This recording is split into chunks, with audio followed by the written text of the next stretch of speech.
Welcome back. Elliot here at Engineers. We've got the lovely Yogita Sharma, who I've known for a long time.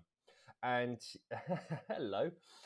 Yogita's going to talk to us a little bit about all things software engineering. So, code reviewing, pair programming, even software empathy, working with teams, interviewing, and a couple of other surprise subjects. So, we're going to listen to Yogita's experience over the last 9, 12 months and way beyond that. Just listen, there's some really good content.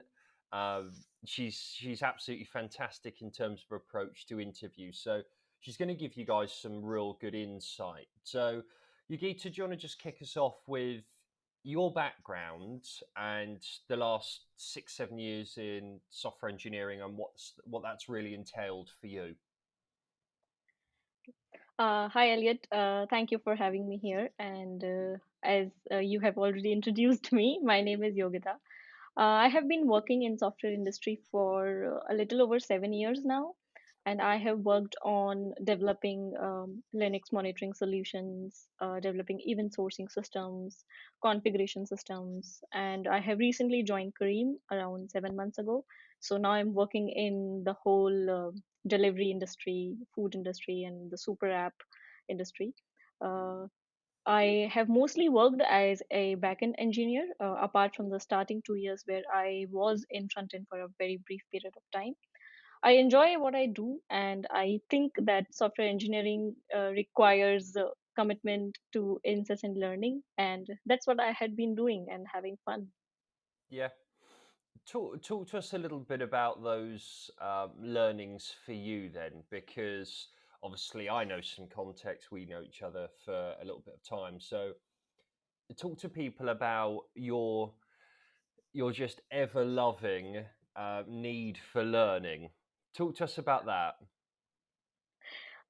Sure, sure. So, anybody who has been a software engineer for maybe 1 or 2 years, or maybe like more than 10 years, they all know very well that tech is evolving very fast. And with the internet penetration in last few years, it is all over the place. And you have to keep yourself updated with new skills, new tech stack, and new languages because improvements keep happening, new better languages keep and frameworks keep coming out, and you have to keep yourself updated. Everybody knows that you have to commit some time to learning and development, and I believe if you don't enjoy that process, you won't enjoy being a software engineer. But if you do crack the code to learning and develop that skill of learning how to learn, you can be a good software engineer and even like enjoy it to the fullest. What do you think your secret is to learn to enjoy how to learn? Okay, so with the advancement and with the competition and more and more software engineers coming in, you always feel overwhelmed that there is so much to learn and what to do. But the important skill is that you find out, like rather than feeling drowning or feeling like, oh, there is a sea of technologies to learn, you just try to understand that you only have to know how to swim, and the part that how to swim is you just develop the skill of learning to learn. And my secret is that I had been dedicating 1 or 2 hours every day for past I don't know 10 years till now in my learning and development, and that's how I stay on track, that's how I feel that I am in control. And yeah, that's how that keeps me motivated, and that keeps me keep going in the job as well.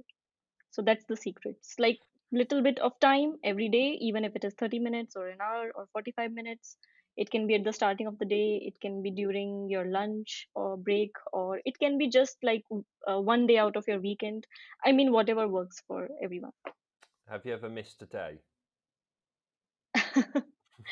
Certainly on vacations, because unplugging is also very necessary. Good. Um, how do you cut through some of the noise that's out there? Because there's always something new to learn and pick up. There's the foundation stuff that I think is really important: system design, architecture and so forth, and then there's microservices, which can tie into that. I appreciate that, but microservices, containerization, and like you said, there's always things that are coming out, or there's more penetration into technology. So how do you cut through that noise and understand what is valuable to learn, do you think? That's a very good question because I think focus is the key. Otherwise, it's very easy to get distracted and get lost in multiple learning tracks or multiple learning paths. What I prefer is that you always find something to work on, which you can actually apply. For example, there is no point of taking a Docker containerization course if you're not going to use it.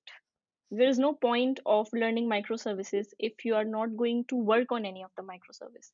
So as you work, as you apply those things in your job or for a personal or a side project, maybe you learn on the way. You choose, okay, so I am going to understand how, uh, for example, how Terraform works. So you pick up a side project, learn the framework, implement it, apply it, build something. That's how you decide like what to focus on. And if suppose there is a tech that is going to be implemented at your work, then again that is something to choose, that okay, this is going to be useful at work, or this I am going to apply this at work. That's how you choose it. And obviously you cannot learn everything out there, it's impossible to do that. So focus is the key. You need to know your direction, you need to know what is the field that you're going to gain expertise in, and then move along in incremental manner. Yeah, I do think there's a lot of people, especially in the software engineering space, that get so caught up with frameworks, libraries, what to learn, what to apply, because they're thinking about the next 6 to 12 months and trying to get ahead of the curve. But I think if you Right. actually, I think how interviews are constructed nowadays is, I think they try and understand the foundation. So, True. not try and understand what you know about the framework or the library. It's the foundation knowledge that they're trying to understand, if you know where you can apply all of your frameworks and libraries. Yes. That That's that that's absolutely right. Yeah. that's what I would think is probably the best approach to actually start learning about technologies that are coming to the forefront, understand the foundation knowledge, then you can pull other things into that to be able to apply it going forwards. That's absolutely right. Because if you learn, say, for example, 2 or 3 languages, the fourth one is not going to be very difficult for you. Obviously, if they belong to the same paradigm. But similarly for the frameworks, if you learn one JavaScript framework, obviously other is going to be very different. But again, if you know how to learn, what to look for, what are the patterns, what are the features that you are going to use, it becomes easier with time. And Yeah, obviously, I don't think companies interview on the frameworks, as you mentioned. The companies interview on the fundamentals. yeah, I agree. Um, you've you've interviewed with some really respectable companies. Adyen, Google, Kareem, many others. Okay, I know this from chatting to you for some time. So Yeah. we were going to talk about this a little bit later, but I think it's probably ideal we speak about it now as we're in the moment. Can you share with the audience your mindset and approach when looking at an interview? You've got Google in front of you, who may ask you things around algorithms, data structures, and so forth. Talk to us a little bit about how you prepare, or how you get yourself in the right mindset to interview. So I intend to go in the interviews prepared rather than unprepared. Some people take the approach of just diving right in, and then after giving a couple of interviews, they get used to it. I personally prefer giving at least a month or two to the preparation, brushing up on the basics of data structures, algorithms, system design. And while going in the interview, I have this mindset that I have to be relaxed first of all, and I try to look at the interviews more as discussions rather than someone questioning me or testing my skills, because these days even interviewers are like that. They are just looking for a friendly engineer who can speak their language, who knows their basics, who can solve problems in a given time, and who can communicate well. So I try to ensure of all these things. Apart from getting prepared 1 or 2 months, I also try to do mock interviews before going into an actual interview. Mm. Like for Google and for Adian and Kareem, all of before all of these interviews, I had a mentor from Microsoft who used to do mock interviews with me. And I had one from Uber Amsterdam also, who helped me out by carrying out these mock interviews. So the good thing with that is you get prepared for the nervousness and for the environment of the interview. And when you go into the actual interview, you know what is going to happen, you know what to expect. So you can be calm and still focus on interviewing. Your mentor, I think it's important. Friend or not friend? Well, not as in not friend, but is it a close friend or someone that you know in the industry?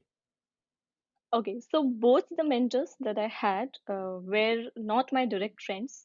One of them was like a friend of a friend, Okay. and another one was like partner of a friend. So Okay. I didn't know those people directly. Yeah. Okay. I think that's a really good approach. I think it's really easy to rely on someone and their advice, and it's close to home. You know, we've That's discussed this. They've got your best interests at heart, right? yeah, yeah. And someone else who doesn't have that emotional connection, they can be not more brutal, but they can be more straightforward with That's with true. That's true. with their approach and their communication to you. But I agree, and I think it's smart that you've you've gone and got yourself a mentor, because I think they're really important. Yeah. So it again, like, it gives you a simulated environment. And as you said, that since these people are not in my direct connections, and there is no emotional attachment, so I remember the one from Uber Amsterdam. He was like, okay, this is not happening, you're not prepared, go back, prepare for 1 week, and then come back. I love I don't that. think a close friend would have done that. No, I agree. I agree. Um, talk to me about emotional feelings going into interviews. It's overwhelming for a lot of people. How do you stay calm? How do you stay composed? Does the preparation help you stay calm and composed?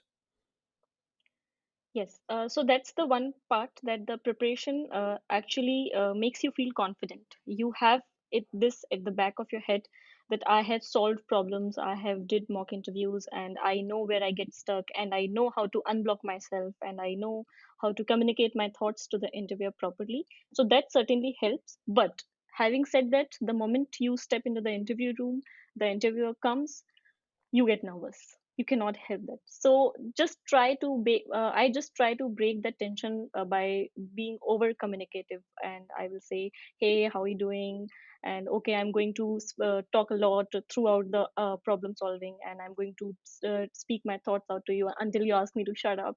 So that sort of gives a comfortable feeling to the interviewer. And the second most important thing is, the emotional feeling is, you always feel that what if what I am saying is wrong, and the interviewer is going to judge you, that okay, you don't know this. But that's not true. The interviewer is there to help you, and if you are taking a wrong direction, maybe they'll bring you back to the right direction. So you should have that much trust in the interviewer. That Yeah. way you can be emotionally calm. Okay. What happens if you are met with an interviewer who, how best to frame this? You probably feel as if, no, that they don't have your best interests at heart, or they're a little bit brash and forward with their words.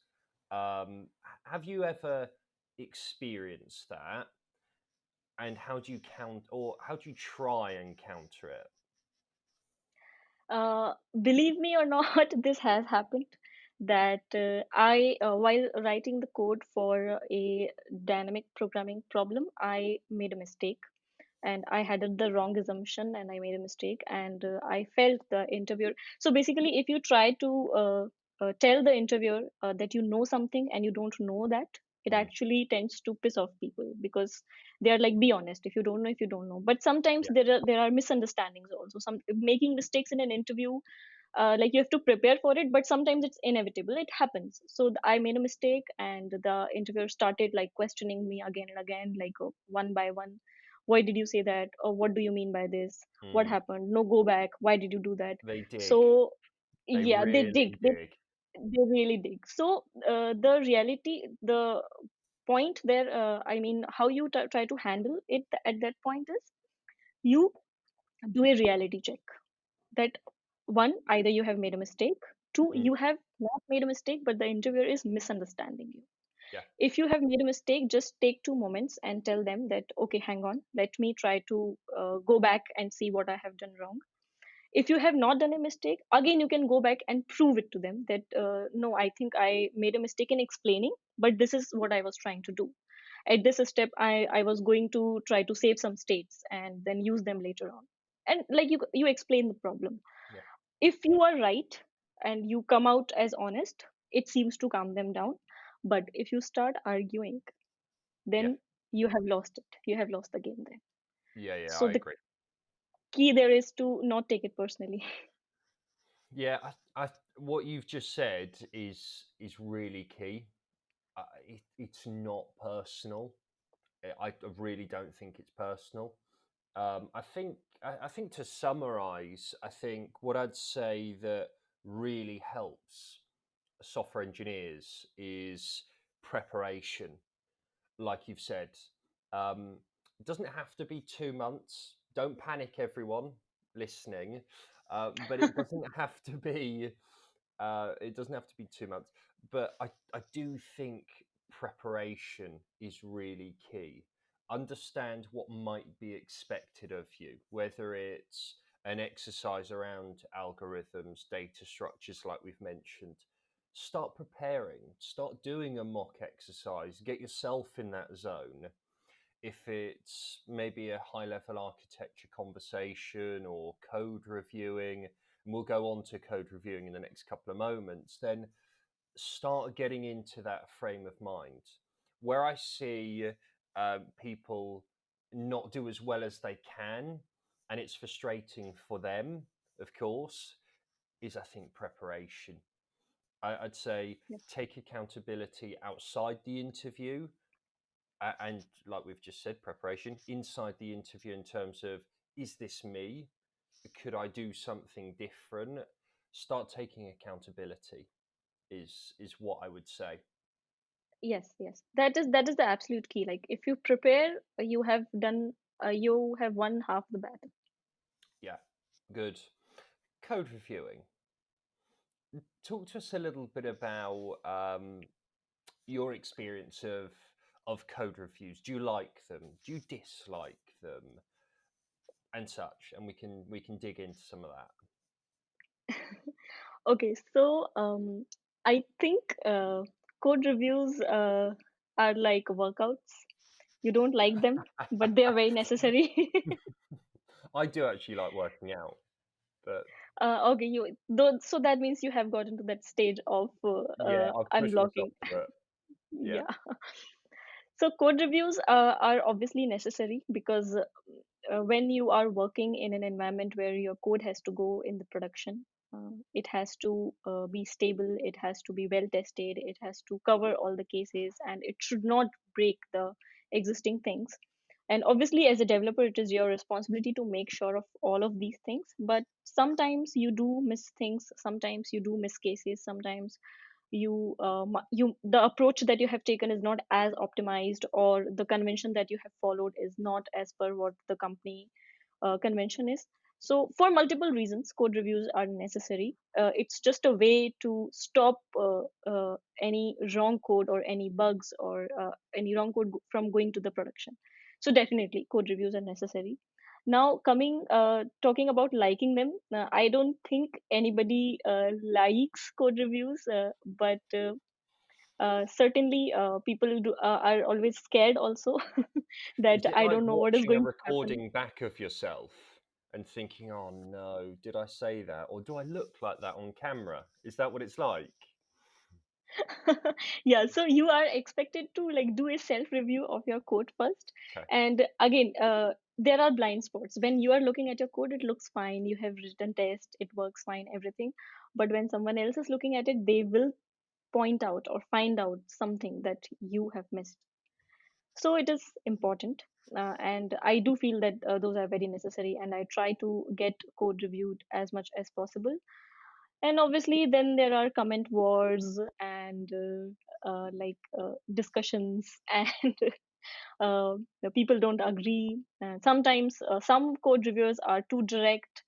Sometimes the author of the code, like they take it personally.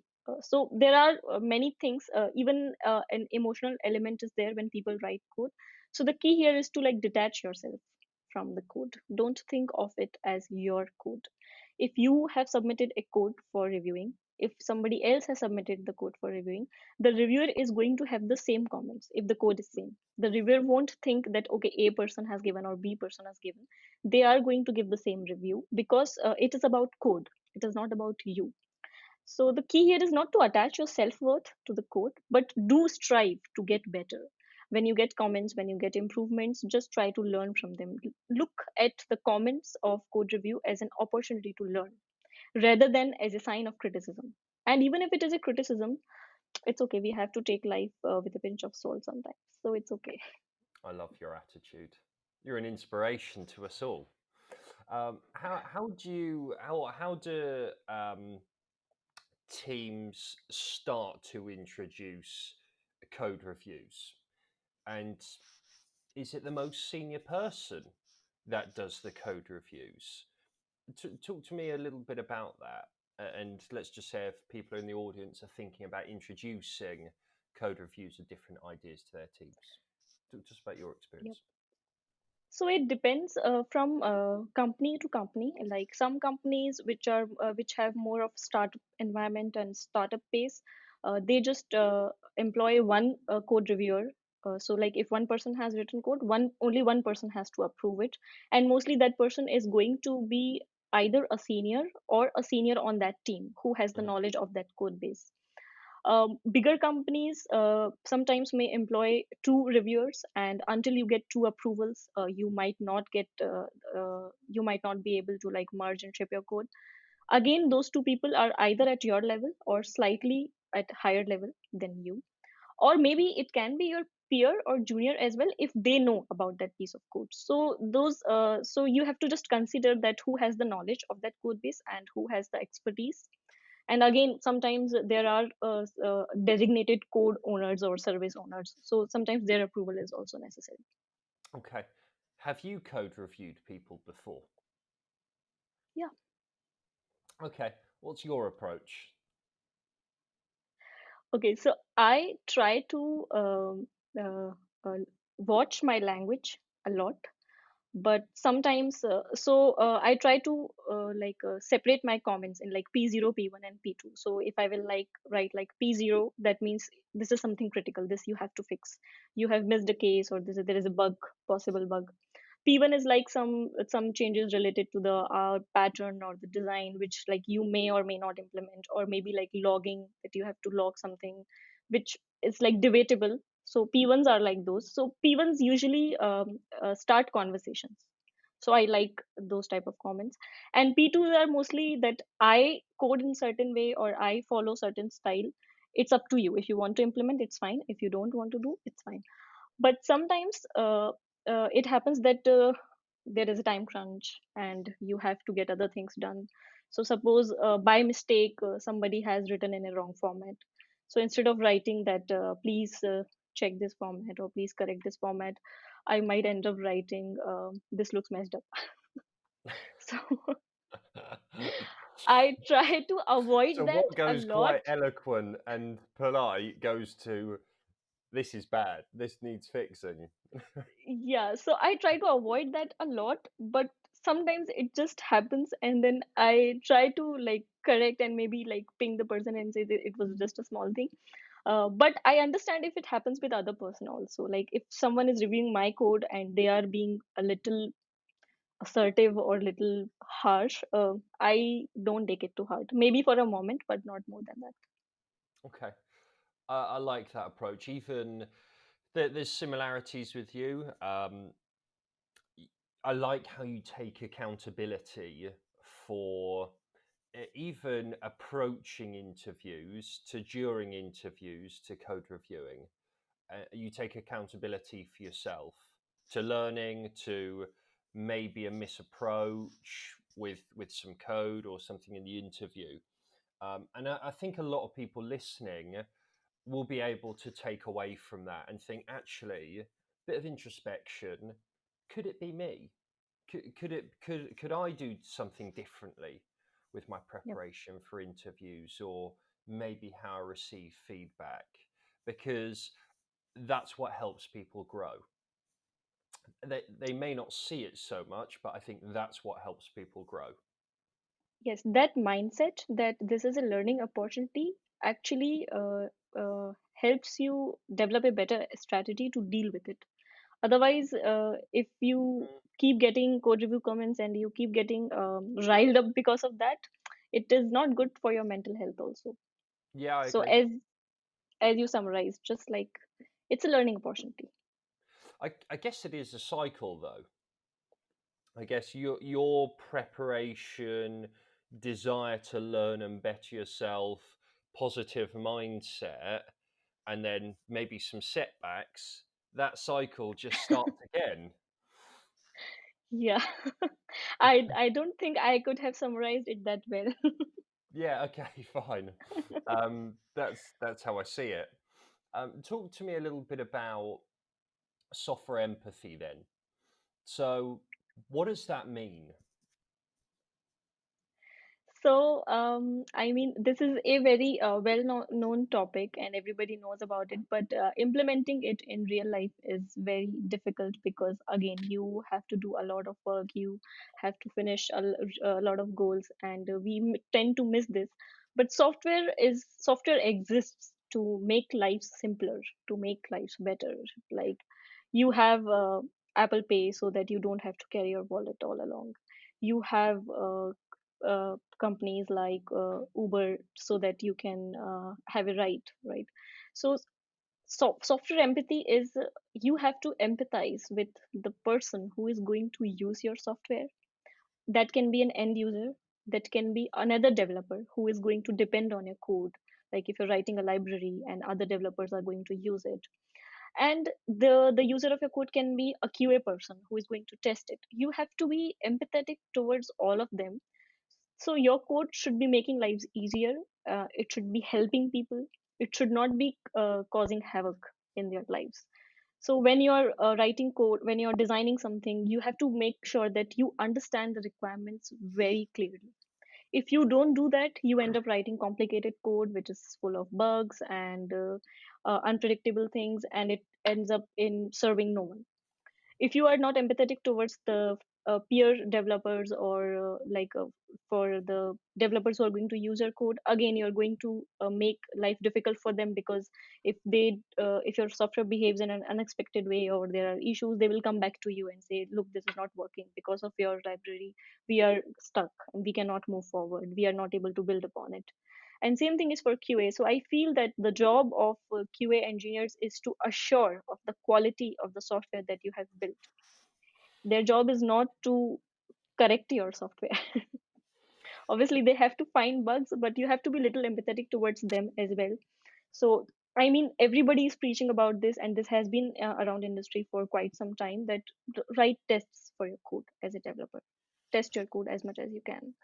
How on earth do you create an empathetic culture to your customers and users? I'm not saying that from a place of doubt. I'm saying that from a place of how do you do that with teams? How are you able to get everyone together to say, push ego aside about creating great code or great applications. This is for you, but this is for the masses, if you like, who are going to be on the end of the app. How do you instill that, do you think? That is, I am happy you raised that point because that is a tricky part to do because at the end of the day, your software shouldn't fail. Even if it fails, it should do so in a very graceful manner. Like if you are trying to call through a button, or if you're trying to place an order, or if you're trying to just buy something from a on like e-commerce website, Mm. suppose those widgets are not working, or suppose your order got lost, at least design experiences like okay, your order got lost, but we still have your cart saved, or sorry, our helpline is not working right now, but please contact these numbers, or sorry, something is wrong, we should be back in 1 minute, or like Yeah, empathetic error messages, or like graceful failures. yeah, I think product managers play a great role in doing that because they are responsible for creating experiences. But software engineers have to think about that the cases which might happen because the tech misbehaves or the software misbehaves, and they have to include those cases while you're designing the software. And as I said, if you don't understand the requirements properly, it's not going to be a pleasant experience. So spend a considerable amount of time on requirement gathering and understanding. Think, putting yourself in your customer's shoes, and then thinking, what would I like the app to behave like? okay. Requirements gathering, writing tests, building a relationship with QA. Talk to me a little bit about that relationship between engineers and QAs, and maybe how you build that relationship. I think it's always going to be a love hate relationship because obviously we cannot do without each other, and obviously QAs are the people who are the ones who say no, this cannot go, or no, this is not good, or the quality is not up to the mark. But I think, I mean, my relationship with QAs have been little on and off, but how I try to understand their problem, like what the problem they are facing, and try to help them automate stuff, or try to give them as much information as possible that they need in order to carry out some testing. That actually not only reduces their work, that actually helps them give a lot of context. So some companies, what they try to do is they try to include QAs in the development cycle from very early, Mm, so the QAs would know that what the design is like, how the development is going to be. okay. So yeah, that those are some things that you can do to have a good relationship with QAs, and obviously fixing bugs that they report. I I can imagine it's tough in code reviews, creating empathy between teams to say, here you are, go and play nicely, communicate nicely with one another because it's emotional, right? Everyone brings emotions to the workplace or to what they're passionate about. So how would you suggest being able to communicate to your peers in the best way possible? Or what's your advice? How do you take that step back and say, right, I'm going to give someone a really positive code review? Not that you're going to go and try and give someone a negative one, but how do you take that step back and become emotionally removed, kind of? So, as you said, it's not easy, and I don't think it's easy for anyone. Everyone has bad days at work. What you can do is, like, I have learned this in recent years, or you can say months, that listening is really important. You have to listen what the other person have to say. I mean, we all have heard this advice that listen to understand, don't listen to reply, but it is so difficult to implement it at work. But unfortunately, that is the key, because sometimes people are having a bad day. Sometimes people are saying something that you are not able to understand, and instead of clearing that out, you are saying something else, and you're getting into a conflict. So you should try as much as possible to give benefit of doubt to the other person, should listen to them, be compassionate towards them and towards yourself, of course, and improve communication. And if you make people feel included, valued, Yeah. and you show them that you value their opinion, even you agree with them or not agree with them, I think that helps you foster better relationships at work. Yeah, we spoke last week to Babylon Health, and they were talking about an event playbook. Okay, so alignment is centralized, and they were all able to talk from the same page and understand each team's dependencies and why they were doing things, how they were doing things. So if people weren't around, you were able to go to that playbook and understand why are people doing things and how. That's a really good way to create alignment, inclusivity, and everyone's involved. Or I think it's a good idea. Can we summarize a couple of our points today just around interviewing, code reviewing, and software empathy? So I think what one thing that stands out for me is a mentor. Okay, that's not the overarching thing, but I think one thing that stands out is a mentor. So if you're listening, grab a mentor. I think it's a fantastic idea. Reach out to someone in your network who will be able to be really straightforward with you. Maybe schedule in 30 minutes of your time each week. But I know that I could really do one with one, because I just know they're so helpful. I just know they're so helpful. Go and do it. What's yours? Yeah, and the second, as we mentioned, preparation. Not, as you said, okay, maybe not 2 months is a big time, is a long time, but at least like a week or two, just like get in the zone, practice a bit, brush your concepts, and just be prepared. Yeah. Also, have a look how you've articulated yourself on your CV. Okay, because people will ask you to talk about your projects, what you've done, the ownership of that project or of that build, so to speak, the decision making behind that. So it's really difficult to be able to give so much context in an interview capacity when there are emotions running. So please look at your CV and see how you've articulated yourself, and be able to go and talk to someone and say, this is what we built, this is why, this is how, these are the Yep. decisions that we took. Because there are so many instances that I've seen over 6, 7 years as well, where people just can't explain what they've done. That's certainly important, because you will be asked about your projects, and if Yeah. you are able to summarize them in 2 to 3 minutes, that shows that you have a deep understanding of the project. Yeah.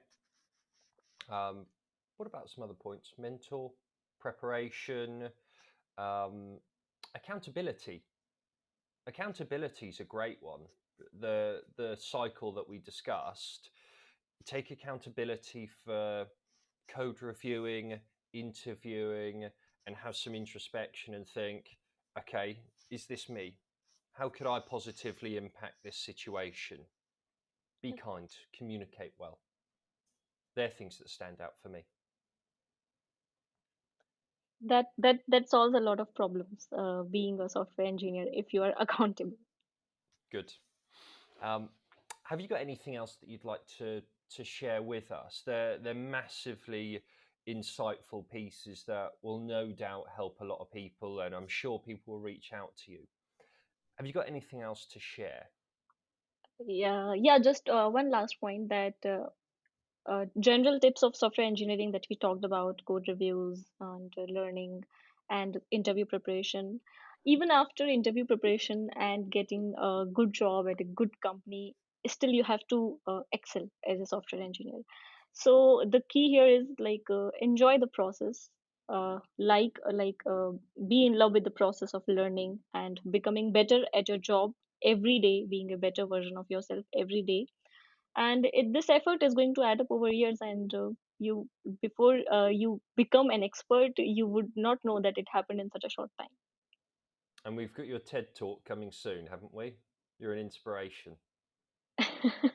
I, I No, wish that but happened someday. no, but you make a good point. Enjoy the process because it doesn't stop.